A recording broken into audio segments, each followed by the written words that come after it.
Hello बच्चों, मेरा नाम है हिमांशु दमीजा और हम देख रहे हैं क्लास 12th एनसीईआरटी का chapter number 5 continuity and differentiability. Continuity and differentiability हम एक्सरसाइज 5.1 से लेके 5.5 तक पूरा कंप्लीट कर चुके हैं। उनके वीडियोस जो है उसका लिंक जो है वो आपको डिस्क्रिप्शन में मिल जाएगा, तो उन वीडियोस को ज़रूर जाके देखें तो आपकी 5.5 तक पूरा क्लियर हो जाएगा कैसे क्या करना है। आज का जो हमारा टॉपिक रहेगा वो रहेगा एक्सरसाइज 5.6। तो 5.6 से जो बेस्ड है वो अभी हम देखते हैं कि किस चीज़ पर बेस्ड है। तो स्वागत है आप सभी का इस खूबसूरत से चैनल, आपके अपने चैनल एचडी क्लासेस में। तो चलिए स्टार्ट करते हैं एक्सरसाइज 5.6। तो 5.6 जो बेस्ड है वो बेस्ड है पैरामेट्रिक इक्वेशंस पर, पैरामेट्रिक फॉर्म पर पैरामेट्रिक फॉर्म पर। अब व्हाट आर पैरामेट्रिक फॉर्म देख लीजिए थोड़ा सा। पैरामेट्रिक फॉर्म क्या होते हैं? जैसे मान लीजिए एक फंक्शन x और y में जनरली हमने देखी कि x और y किससे रिलेटेड फंक्शंस बनते। x y पे डिपेंडेंट रहता है, y कुछ x पर डिपेंडेंट रहता है। तो ये दोनों एक दूसरे पर डिपेंडेंट वेरिएबल्स रहते हैं और इन्हीं से एक दूसरे का वेरिएबल दूसरे का फंक्शन बनता है और एक दूसरे का फंक्शन बनता है। इस तरीके से अगर मान लीजिए x का कोई फंक्शन है और वो जो फंक्शन है वो किसी तीसरी चीज़ का फंक्शन है, तीसरी चीज़ का फंक्शन है, जैसे for example x of t है। x जो फंक्शन है वो t का फंक्शन है। फॉर एग्जांपल x की वैल्यू दे दी sin t के बराबर, मतलब x जो फंक्शन है वो किसका फंक्शन है? t का फंक्शन है। और इसी तरीके से y जो फंक्शन है, मान लीजिए ये भी t का फंक्शन है, उसी थर्ड वाले जो वेरिएबल है, थर्ड वाले वेरिएबल का फंक्शन है। तो y भी t फंक्शन है, t का फंक्शन है, ये हो गया cos t। तो इस तरीके से x और y दोनों रिलेटेड होंगे किसी तीसरे वेरिएबल पे। तो ऐसी जो इक्वेशंस बनती हैं इनको बोलते हैं parametric equations. Parametric, metric MET आना चाहिए शायद, पैरामेट्रिक इक्वेशन, इनको बोलते हैं पैरामेट्रिक इक्वेशंस। और यहाँ पे t जो होता है दिस इज पैरामीटर, इसको बोलते हैं पैरामीटर। पैरामीटर इसको बोलते हैं। ये t आपके पास क्या हो गया? t हो गया पैरामीटर, मतलब जिसके टर्म में इक्वेशन होगी उसको बोला जाएगा पैरामीटर। थीटा के टर्म में भी हो सकती है x ऑफ थीटा, जैसे साइन थीटा हो गया, और y ऑफ थीटा हो गया कॉस थीटा। तो इस तरीके से भी इक्वेशन बन सकती। तो यहाँ पे थीटा पैरामीटर हो जाएगा। तो इस टाइप की जो इक्वेशंस रहेंगी इनको पैरामेट्रिक इक्वेशंस कहा जाएगा। और चलिए स्टार्ट करते हैं एक्सरसाइज 5.6। इन्हीं पैरामेट्रिक इक्वेशंस पे इनका डिफरेंशिएशन किस तरीके से किया जाएगा वो देखते हैं। क्वेश्चन नंबर 1 से लेके 10 तक आपके को कॉमन क्वेश्चन दिया हुआ है। कॉमन क्वेश्चन दिया हुआ है, क्या दिया हुआ है? If x and y related parametrically, x और y पैरामेट्रिकली रिलेटेड है, मतलब उनका सेम वेरिएबल पे रिलेटेड होंगे। जैसे x यहाँ पे t का फंक्शन है और y भी t का फंक्शन है, तो ये पैरामेट्रिकली रिलेटेड है जिनका पैरामीटर सेम है, सेम रहेगा। 1 से लेके 10 तक सेम क्वेश्चन रहेगा विदाउट एलिमिनेटिंग। थोड़ा सा क्वेश्चन में खा गया, थोड़ी सी भूख लग रही थी मेरे को बहुत तेज, तो मैंने खा लिया। Without eliminating the parameter, parameter को बिना एलिमिनेट करे फाइंड dy बाई dx, मतलब एलिमिनेट नहीं करना। एलिमिनेट करने का मतलब कि जैसे मान लो टी स्क्वायर की यहाँ से वैल्यू निकाली, यहाँ पुट कर दिया, कुछ वो टी चला जाए, ऐसा कुछ नहीं करना। आपको टी के टर्म में ही उसको यूज़ करके फिर आपको उसका dy बाई dx निकालना है। तो देखिए हम करेंगे कैसे, पहले हम करेंगे कैसे वो समझ लेते हैं। जैसे मान लीजिए आपको dy बाई dx निकालना है, क्योंकि y भी काय का फंक्शन है, y भी t का फंक्शन है, x भी t का फंक्शन है, दोनों ही t के फंक्शन है, दोनों ही एक जैसे ही फंक्शन है, दोनों का दिल एक जैसा ही धड़क रहा है। अब क्या होगा? दोनों एक दूसरे के करीब आना चाहते हैं। अब करीब आना चाहते हैं तो फिर क्या करेंगे? दोनों ही किसी थर्ड पार्टी का यूज़ करेंगे। आहा, तू उसको जाके चॉकलेट दे, वो उसको जाके चॉकलेट देगा, चॉकलेट से चॉकलेट मिलेंगी, बस काम हो जाएगा। dy बाई t के टर्म में y को डिफरेंशिएट करेंगे, मतलब dy बाई dt हम t के टर्म में निकालेंगे, डिफरेंशिएट करेंगे t के टर्म में, y को डिफरेंशिएट करेंगे। इसी तरह x को भी t के टर्म में ही डिफरेंशिएट करेंगे, क्योंकि दोनों के पास जो चॉकलेट पहुंच रही हैं वो सेम पार्टी के थ्रू पहुंच रही हैं। एक ही पार्टी दोनों के पास चॉकलेट पहुंचा रही है और इन दोनों का दिल मिल रहा है, दोनों में प्यार बढ़ रहा है। तो देखिए किस तरीके से y को डिफरेंशिएट करेंगे t के टर्म में, और इसी तरह x भी डिफरेंशिएट होगा किसके टर्म में? t के टर्म में। ये dt से dt गया तो आपके पास क्या आ जाएगा? dy बाई dx आ जाएगा।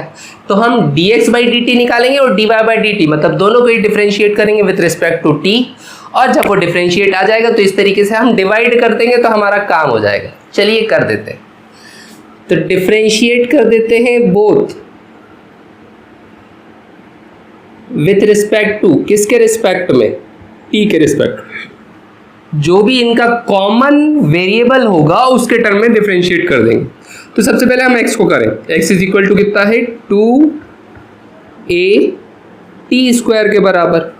तो डिफरेंशिएट करेंगे विथ रिस्पेक्ट टू t, मतलब d by D T of x, this is equal to d by D T of 2a T square. अब क्योंकि देखिए ये तो dx बाई डी टी रहा, यहाँ पे क्या t के टर्म में डिफरेंशिएट कर रहे हैं, तो t को छोड़ के जो भी चीज़ें होंगी एक तरीके से सब कांस्टेंट हो गएंगे, कांस्टेंट हो जाते हैं बाहर, घर के बाहर निकालो कांस्टेंट को। जो प्रेम बढ़ेगा वो खाली किस में बचेगा, d by D T of अपने वालों में टी स्क्वायर। तो विच इज इक्वल टू, मतलब dx बाई डी टी, मतलब कितना आ जाएगा, दिस इज इक्वल टू, यहाँ पे कर देते हैं। तो ये dx बाई डी टी की जो आपके पास वैल्यू आ जाएगी, dx बाई डी टी आपके पास आ जाएगा कितना, टी स्क्वायर होता है 2t, तो मतलब 2a इंटू 2t या फिर 4t, 2 2 जब 4 a t के बराबर। तो ये आ जाएगा 4a t के बराबर। अब आगे देखिए, अब हम y को डिफरेंशिएट करते हैं। y कितना था आपके पास, y था a t की पावर 4। डिफरेंशिएट करेंगे मतलब d by D T of y, this is equal to d by D T of a t की पावर 4। तो दिस इज इक्वल टू, ये हो जाएगा आपके पास dy बाई डी टी, और फिर से क्योंकि t के टर्म में डिफरेंशिएट कर रहे हैं तो जो भी बचा वो कांस्टेंट हो जाता है बाहर, ये हो जाएगा d by D T of what, t की पावर 4, जो कि कितना आ जाएगा, मतलब dy बाई डी टी की आपके पास वैल्यू आ जाएगी कितनी, a इंटू टी की पावर 4, x की पावर 4 होता तो 4x क्यूब। तो ये t के टर्म में है, उससे क्या दिक्कत है, आप डिफरेंशिएट तो t के टर्म में ही कर रहे हो ना, तो 4t क्यूब बचेगा। तो दिस इज इक्वल टू, थोड़ा सा अच्छे से लिख दें, 4a t क्यूब। अब दोनों का मिलन हो जाएगा, जहाँ पे ये चॉकलेट देकर आए थे वो चला जाएगा, तीसरी पार्टी होगी बाहर। देखिए dy बाई डी एक्स को आप क्या बोल सकते हैं, तो dy बाई डी एक्स को आप हम बोलेंगे, देखिए जो चीज़ आपको ऊपर चाहिए उसको ऊपर लिखिएगा और जो चीज़ नीचे चाहिए वो नीचे लिखिएगा। जैसे आपको y ऊपर चाहिए तो आप y dy by D T ही ऊपर लिखिएगा, डिवाइड में ऊपर। ऐसा नहीं कि आप dx बाई डी टी, वो फिर गड़बड़ हो जाएगा। आपको dy ऊपर चाहिए तो dy y वाला टर्म ऊपर लिखिए। इसी तरह x नीचे चाहिए तो x वाली टर्म नीचे, dx बाई डी टी। तो this is equal to dy by D T कितना आया, ये आया आपके पास 4a t क्यूब के बराबर, और divided by how much is dx by D T, ये है 4a t के बराबर, 4a t। तो ये 4a से ये 4a गया, एक t से ये t गया, तो ये स्क्वायर बचेगा। मतलब dy बाई डी एक्स की आपके पास जो वैल्यू आ जाएगी, this is equal to T square. ये आ गया आपका फर्स्ट वाला, नोट कर लीजिए। क्वेश्चन नंबर 2 दिया हुआ है x is equal to a cos theta, y is equal to b cos theta. इस बार जो पैरामीटर यूज किया गया है वो यूज किया गया है थीटा यूज किया गया है। तो चलिए करते हैं। अब क्योंकि थीटा के टर्म में बात की गई है, चॉकलेट जो दी गई है वो थीटा को दी गई है, तो डिफरेंशिएट भी थीटा के टर्म में कर देते हैं। तो डिफरेंशिएट करते हैं both x and y with respect to theta के रिस्पेक्ट में हम डिफरेंशिएट कर देते हैं। तो पहले x को करते हैं, x इज इक्वल टू है आपके पास a cos थीटा के बराबर। तो डिफरेंशिएट करेंगे तो मतलब d by D theta of x, this is equal to d by D theta of a cos theta. क्योंकि cos थीटा तो थीटा का फंक्शन है, लेकिन a हो गया कांस्टेंट, क्योंकि आप रिस्पेक्ट डिफरेंशिएट कर रहे हैं थीटा के टर्म में, तो कांस्टेंट हो जाएगा बाहर। मतलब ये हो जाएगा dx by D theta is equal to a बाहर d by D theta of cos theta, जो कि कितना हो जाएगा, this is equal to a into cos theta होता है माइनस साइन थीटा के बराबर।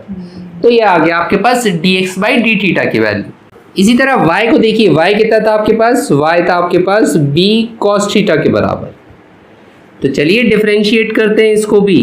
तो ये हो जाएगा d by D theta of Y this is equal to D by D theta of B cos theta.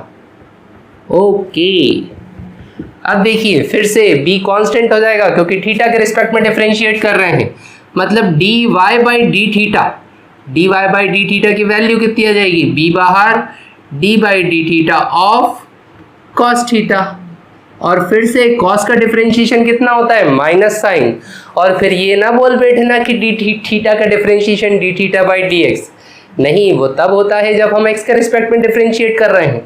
यहाँ पे ये भी थीटा और ये भी थीटा, थीटा थीटा तो थीटा थीटा, तो ये हो जाएगा माइनस बी साइन थीटा, क्योंकि कॉस थीटा का differentiation is minus sine theta, तो माइनस साइन इस तरीके से लिखा जाएगा। तो अब मुझे क्योंकि D Y by D X निकालना है, तो D Y by D X कितना होगा, ये हो जाएगा D Y by D theta divided by D X by D theta के बराबर।